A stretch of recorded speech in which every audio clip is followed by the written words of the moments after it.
North Korea ये वो देश है जो पूरी दुनिया में अपनी तानाशाही और अजीबोगरीब कानून के लिए जाना जाता है और इसी वजह से दुनिया के ज्यादातर देश उसे पसंद नहीं करते। मगर इसके अलावा और भी ऐसे बहुत से राज हैं जो नॉर्थ कोरिया के अंदर छुपे हुए हैं। ये वो काले राज हैं जिन्हें लीक करने पर सीधे मौत की सजा है। और आज ऐसे ही एक राज की कहानी मैं आपको सुनाने जा रहा हूँ। ये राज एक ऐसी स्मगलिंग से जुड़ा है जो नॉर्थ कोरिया ने चोरी छुपे की और इसमें कई लोगों को अपनी जान गंवानी पड़ी। कहानी शुरू होती है 15 अप्रैल 2003 से, जब एक बहुत बड़ा शिप साउदर्न ऑस्ट्रेलिया कोस्ट की तरफ बढ़ रहा था और इस शिप का नाम था पोंगसू। इस शिप में कुछ लोग लगभग 150 किलो हेरोइन को अलग अलग पैकेट्स में डिवाइड करते हैं और हर पैकेट का वजन लगभग 2.5 किलो था। इसके कुछ ही देर बाद एक छोटी बोट पानी में उतारी गई जिसमें 2 लोग सवार होते हैं और उसमें पहले शख्स का नाम था टोंग वोंग और दूसरे का नाम सामने नहीं आया। इन दोनों लोगों का बस ये काम था कि वो इस बोट को समंदर के किनारे तक ले जाएं और ये हेरोइन सप्लायर तक पहुंचाकर वापस शिप पर आ जाएं, क्योंकि इस वक्त समंदर में लहरें बहुत ज़्यादा थीं और वो थोड़ी ही दूर आगे बढ़े थे कि तभी उनकी बोट पलट गई और दोनों पानी के अंदर चले गए। इन दोनों में से एक शख्स का सर पत्थर से टकराया और उसकी मौत हो गई, जबकि टोंग वोंग किसी तरह उसकी डेड बॉडी को लेकर किनारे तक पहुंच गया।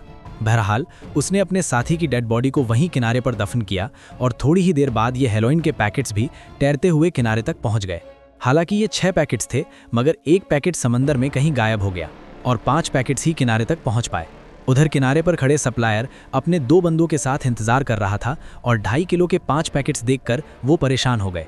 गाड़ी में जगह कम होने की वजह से वो सभी पैकेट्स एक साथ नहीं ले जा सकते थे, इसीलिए 2 पैकेट्स उन्होंने गाड़ी में लोड किए और बाकी 3 पैकेट्स यानी 75 किलो हेरोइन उन्होंने वहीं रेत के नीचे गाड़ दिए ताकि वो इन पैकेट्स को बाद में आकर वापस निकाल सकें। महज थोड़ी ही देर बाद वो तीनों अपनी गाड़ी में बैठकर वापस निकल गए और टोंग वोंग वहीं अंधेर में छुपकर बैठ गया, क्योंकि उसे ये समझ नहीं आ रहा था कि वो शिप तक वापस कैसे जाएगा। उधर पोंगसू शिप में मौजूद बाकी लोग इस बात से बेखबर थे कि उनके साथियों के साथ क्या हुआ है और वो वापस लौटेंगे भी या नहीं। ये कहानी असल में स्मगलिंग से कई महीनों पहले और ऑस्ट्रेलिया से हजारों किलोमीटर दूर नॉर्थ कोरिया से शुरू होती है। सन 2003 में नॉर्थ कोरिया पर कई देशों ने ट्रेड और ट्रैवल बैन लगा दिए थे, जिसकी वजह से वहाँ के हालात बहुत खराब हो गए और वहाँ के लोग भूखमरी और काम की कमी का शिकार होने लगे। इस परेशानी से निपटने के लिए नॉर्थ कोरिया रिजीम को पैसों की ज़रूरत थी, और पैसे मतलब US डॉलर, और तब उन्होंने वो किया जो किसी भी देश के लिए नामुमकिन था। नॉर्थ कोरिया दुनिया के सबसे बड़े इलीगल बिजनेस में घुसा और ड्रग स्मगलर बन गया। 25 फरवरी 2003 की सुबह पोंगसू नाम का एक शिप नॉर्थ कोरिया के पोर्ट से रवाना होता है। ये शिप जापान में सन 1980 में बनाया गया, जो खास करके टिम्बर लाने ले जाने के लिए डिज़ाइन किया गया था। मगर अब ये शिप पुरानी होती जा रही थी, जगह जगह इसमें जंग लग चुका था और इसकी मशीनरी भी खस्ताहाल थी। मगर इसे कमर्शियली यूज़ करने के लिए मॉडिफाई कर दिया गया। इसके बेसमेंट को एक बड़े फ्यूल टैंक में बदल दिया गया ताकि शिप लंबी दूरी तय कर सके और ये शिप किसी भी पोर्ट में बिना घुसे पूरी दुनिया का चक्कर लगा सकती थी। इस शिप पर लगभग 30 क्रू मेंबर सवार हुए, जिन्हें सोंग मा नाम का कैप्टन लीड कर रहा था। मगर ये कोई आम लोग नहीं थे। इस शिप पर चोंग डोंग सोंग भी सवार था, जो कोरियन वर्कर पार्टी का पॉलिटिकल सेक्रेटरी था, और वो शिप पर इसीलिए सवार हुआ ताकि शिप पर मौजूद कोई भी शख्स भाग ना सके और वो सभी स्मगलिंग को बखूबी अंजाम ले सकें। शिप के हर केबिन में किम जोंग इल और किम इल सल की फोटो लगी हुई थी और हर मेंबर के सीने पर एक बैज लगा था जिसमें कोरियन लीडर्स की फोटो थी। अब वो सच में नॉर्थ कोरिया के लिए वफादार थे या उन्हें वफादारी के लिए मजबूर किया गया, ये कहना मुश्किल था। बहरहाल नॉर्थ कोरिया से निकलने के बाद सबसे पहले शिप चाइनीज पोर्ट पर रुकी, जहां उसने 5000 टन फेल्ड्स्पार लोड किया, जो क्रॉकरी बनाने में इस्तेमाल होता है। ये फेल्ड्स्पार मिनरल सिर्फ लोगों की आंख में धूल झोंकने के लिए लोड किया गया, ताकि किसी को ये ना पता चले कि इस शिप पर हो क्या रहा है। लोड होने के बाद ये शिप अपने असली मकसद के लिए नॉर्थ कोरिया से थोड़ी दूर पर जामडो आइलैंड पहुंचता है। यहाँ से शिप पर 2 और लोग सवार हुए, जिसमें एक था टोंग वोंग और दूसरे का नाम सामने नहीं आया, और साथ ही साथ 150 किलो हेरोइन भी शिप पर लोड कर दिया गया। इसके बाद ये शिप जकार्ता और सिंगापुर से होते हुए ऑस्ट्रेलिया की तरफ निकल गया, और ये एक सुनसान और बेहतरीन रूट का। मैप पर तो उनका टारगेट मेलबर्न जाना था, मगर असलियत में वो एक सुनसान बीच की तरफ बढ़ रहे थे। शिप अपना सफर तय करते हुए आगे बढ़ रही थी और इसी दौरान 3 लोग बैंकॉक से ऑस्ट्रेलिया पहुंचते हैं। इन तीनों के नाम याओ किम लम, किम फातांग और वी क्वेट दस थे, और ये तीनों ट्रांस कॉन्टिनेंटल क्राइम सिंडिकेट के मेंबर्स थे, जिनके कनेक्शंस मकाओ, हांगकांग और थाईलैंड तक फैले हुए थे। ये वही 3 लोग थे जो समंदर किनारे खड़े होकर हेरोइन का इंतजार करने वाले थे और नॉर्थ कोरियन से हेरोइन लेकर पूरे अमेरिका में सप्लाई करने वाले थे। सबसे ज़्यादा चौंकाने वाली बात ये थी कि इन तीनों को मालूम ही नहीं था कि ऑस्ट्रेलियन पुलिस उन पर पहले से ही नज़र रखी हुई है, ताकि वो उन्हें रंगे हाथों पकड़ सके। ये किसी खबरी की टिप की वजह से हुआ था जो शायद इस ऑपरेशन में शामिल लोगों के बीच से ही था। शायद किसी ने फैसला कर लिया था कि वो धोखा देकर इस पूरे ऑपरेशन को चौपट कर देगा, और इसीलिए ये तीनों जब भी अपने होटल से निकलकर कहीं बाहर आते जाते, पुलिस खामोशी से उनका पीछा करने लगती। यहाँ तक कि अब उनके फोन्स भी टैप हो रहे थे, और अब अगर वो तीनों कोड वर्ड्स में भी बात करते तो पुलिस उनकी सारी बातें सुन लेती। इस ऑपरेशन का नाम सौरव ऑपरेशन रखा गया, जिसमें सर्विलेंस टीम उनके एक एक मूव को ट्रैक कर रही थी। 15 अप्रैल 2003 की शाम को मौसम अचानक खराब हो गया, जिसकी वजह से समंदर में ऊंची ऊंची लहरें उठने लगी, और ये लहरें इतनी ऊंची थीं जिसमें बड़ी से बड़ी शिप समा जाए। शिप के मेंबर्स जल्दी जल्दी 150 किलो हेरोइन को डिवाइड करके 25 किलो के पैकेट्स बनाने लगे, और लगभग 6 पैकेट्स तैयार हो गए। इसके बाद एक छोटी बोट पानी में उतारी गई, जिसमें ये 6 पैकेट्स लोड किए गए, और इसमें टोंग वोंग और दूसरा अनआइडेंटिफाइड शख्स बैठा था। क्योंकि अब समंदर का किनारा करीब था, इसीलिए इन दोनों को बोट में बैठकर ये हेरोइन किनारे तक पहुंचाना था। मगर तभी वो हुआ जो उन्होंने सोचा भी नहीं था। अचानक उनकी बोट से फ्यूल लीक होने लगा, और तेज लहरों की वजह से बोट कंट्रोल से बाहर हो गई। देखते ही देखते ये बोट पलट गई और दोनों पानी में डूब गए, जिसमें टोंग के साथी का सर पर चोट लगी और वो मौके पर ही मर गया। उसके लंग्स में पानी भरने की वजह से वो सांस नहीं ले पाया।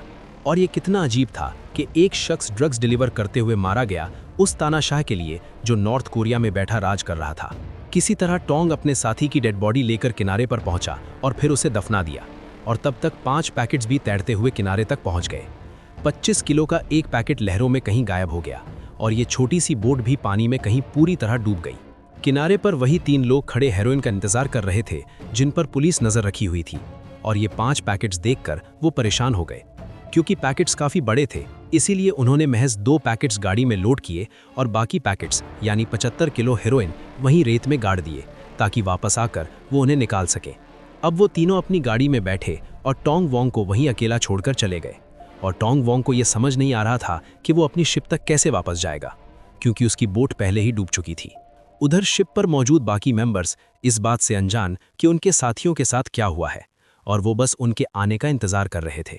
16 अप्रैल 2003 की सुबह ऑस्ट्रेलियन पुलिस उस होटल रूम के दरवाजे पर दस्तक देती है जहां ये तीनों रुके हुए थे।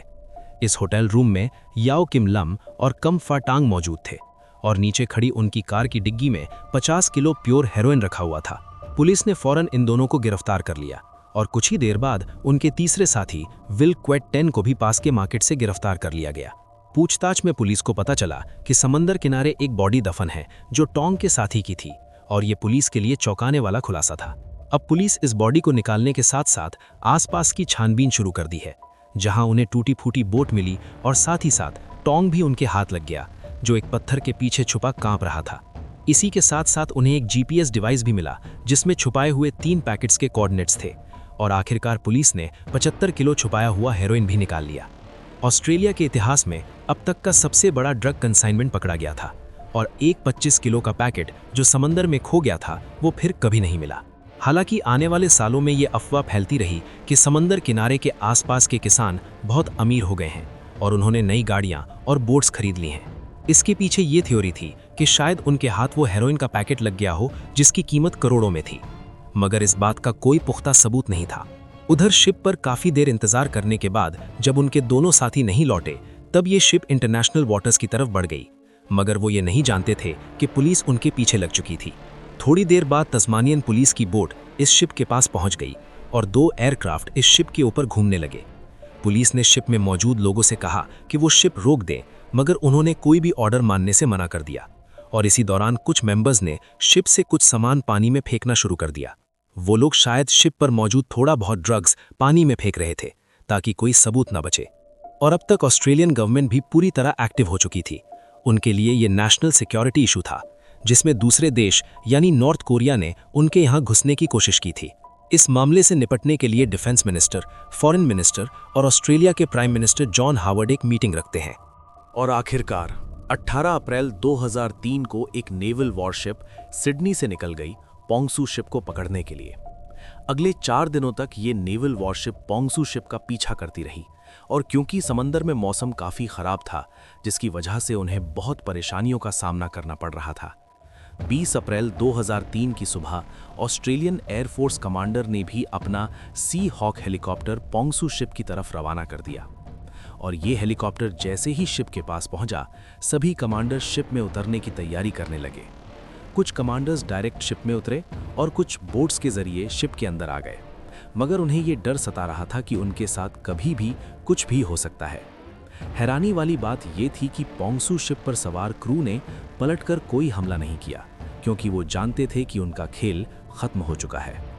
उन सभी ने चुपचाप सरेंडर कर दिया और कुछ ही मिनटों में एयरफोर्स कमांडर्स ने शिप को अपने कंट्रोल में ले लिया। कुल 30 लोगों को गिरफ्तार किया गया और इस शिप को सिडनी की बंदरगाह के लिए रवाना कर दिया गया। आखिरकार जब इस शिप की छानबीन शुरू हुई, तब ऑस्ट्रेलियन पुलिस के होश उड़ गए, क्योंकि ये शिप तानाशाही को चीख चीख कर बयान कर रही थी। शिप के हर केबिन में किम जोंग इल और किम इल संग के फोटो लगे हुए थे, और ये दोनों नॉर्थ कोरियन के लीडर्स थे। इस शिप के हर क्रू के सीने पर जो बैजेस थे, उसमें भी इन दोनों लीडर्स की फोटो थी, और उन्हें कुछ डॉक्यूमेंट्स भी मिले जिन पर यह लिखा था कि अगर वो पकड़े जाएं तो वो पलट कर जवाब दें, मगर सरेंडर ना करें।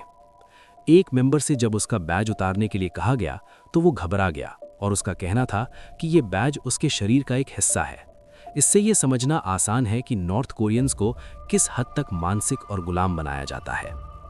ऑस्ट्रेलियन पुलिस के होश तब उड़ गए जब उन्हें शिप पर चोंग डोंग सोंग मिला, जो कोरियन वर्कर्स पार्टी का सेक्रेटरी था और चाइना में नॉर्थ कोरियन एम्बेसी का सीनियर ऑफिसर भी था।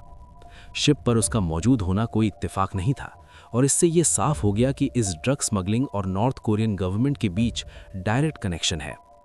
ये तहकीकात अगले कई सालों तक चली, और सबसे पहले उन 4 लोगों को सज़ा सुनाई गई जिन्होंने समंदर किनारे हेरोइन छुपाया था, और इनमें टोंग सोंग भी शामिल था। उन चारों को 22 से 24 सालों के बीच सज़ा सुनाई गई, और अब वो ये सज़ा काट कर ही जेल से बाहर निकलेंगे। इन चारों की बस ये गलती थी कि उन्होंने तानाशाह से डील की थी, जिसकी उन्हें बहुत बड़ी कीमत चुकानी पड़ी। शिप के मेंबर्स में से लगभग 26 लोगों को मार्च 2004 में रिहा कर दिया गया, क्योंकि उनके खिलाफ कोई पुख्ता सबूत नहीं मिले। इन सभी लोगों को बैक्स्टर डिटेंशन सेंटर में रखा गया था, जिसके बाद इन्हें वापस नॉर्थ कोरिया डिपोर्ट कर दिया गया। अब बचे 4 नॉर्थ कोरियन सीनियर ऑफिसर, जिनका ट्रायल शुरू हुआ, और इसमें captain, political secretary, chief engineer और बोसन शामिल थे। कोर्ट के मुताबिक ये शिप इन्हीं 4 लोगों के कंट्रोल में थी, जिसका मतलब था कि उन्हें ये मालूम था कि ये शिप कहाँ जा रही है। कोर्ट में वकील ने यह भी कहा कि इसमें नॉर्थ कोरियन गवर्नमेंट का कोई इन्वॉल्वमेंट नहीं है, और ये सभी खुद ड्रग स्मगलिंग कर रहे थे। बहरहाल ये ट्रायल कई महीनों तक चला, और क्योंकि इनके पास से कोई ड्रग्स नहीं मिला था, इसीलिए कोर्ट ने इन सभी को बेकसूर करार देकर इन्हें भी रिहा कर दिया। फैसले के 8 दिन बाद ही इन सभी को नॉर्थ कोरिया डिपोर्ट कर दिया गया, और इतना बड़ा ड्रग्स ऑपरेशन पकड़े जाने के बाद भी नॉर्थ कोरिया बच निकला। पकड़े गए हेरोइन को पुलिस पहली लैब टेस्ट के लिए भेज चुकी थी, और इस रिपोर्ट में वो खुलासे हुए जिसने पुलिस को चौंका दिया। इन सभी हेरोइन के पैकेट्स पर ग्लोब ब्रांड का लोगो लगा था, और ये हेरोइन गोल्डन ट्रायंगल से सोर्स किया गया था, जिसमें म्यांमार, थाईलैंड और लाओस जैसे देश आते हैं। इससे उन्हें ये पता चला कि ये हेरोइन साउथ ईस्ट एशिया से आया है, मगर इसी दौरान उन्हें इस हेरोइन में कुछ अलग भी मिला। इस हेरोइन में जो केमिकल्स थे वो दूसरे हेरोइन के मुकाबले काफ़ी अलग थे, और जो एसिड और न्यूट्रल कंपाउंड्स इसमें मौजूद थे वो काफ़ी खतरनाक थे। जो स्टेराइल मॉलिक्यूल इसमें होना चाहिए थे वो इसमें से गायब थे, और जो कंपाउंड्स इसमें नहीं होने चाहिए थे वो इसमें मौजूद थे। केमिकल से ये मालूम हुआ कि इस हेरोइन को गोल्डन ट्रायंगल से लाकर नॉर्थ कोरिया में ही बनाया गया है। उधर सालों तक पोंगसू शिप सिडनी बंदरगाह पर खड़ी रही, जिसके बाद उसे स्नेल्स बंदरगाह भेज दिया गया। अब ये शिप ऑस्ट्रेलियन गवर्नमेंट पर बोझ बनती जा रही थी, क्योंकि इसके मेंटेनेंस में हर महीने उनके $90,000 खर्च हो रहे थे, और जिन नॉर्थ कोरियन ऑफिसर्स के लिए वकील हायर किए गए थे उसमें भी ऑस्ट्रेलियन गवर्नमेंट के $3 मिलियन खर्च हो गए। आखिरकार डिफेंस ऑफिसर्स ने इसका एक रास्ता निकाल लिया, और उनमें यह तय हुआ कि वो शिप को जलाकर डुबा देंगे। 21 मई 2006 को ये पोंगसू शिप स्नेल्स बंदरगाह से 140 किलोमीटर दूर बीच समंदर में लाई गई, जिसके बाद इसमें से बचा कुचा सामान निकाल लिया गया, और इसमें नॉर्थ कोरियन लीडर्स की फोटोज भी थीं जो उन्हें वापस कर दी गईं। 23 मार्च 2006 की सुबह 2 F-1 fighter jets Australian airbase से उड़ान भरते हैं, और इन दोनों जेट्स में GB-10 लेज़र बॉम्ब स्लॉट थे। हर बॉम्ब का वजन लगभग 1000 पिलो था और ये मुश्किल से मुश्किल टारगेट को तबाह करने के लिए डिज़ाइन किए गए थे। बहरहाल इन दोनों फाइटर जेट्स ने ये बॉम्ब पोंगसू शिप पर गिरा दिए, जिसकी वजह से शिप में होल हो गया।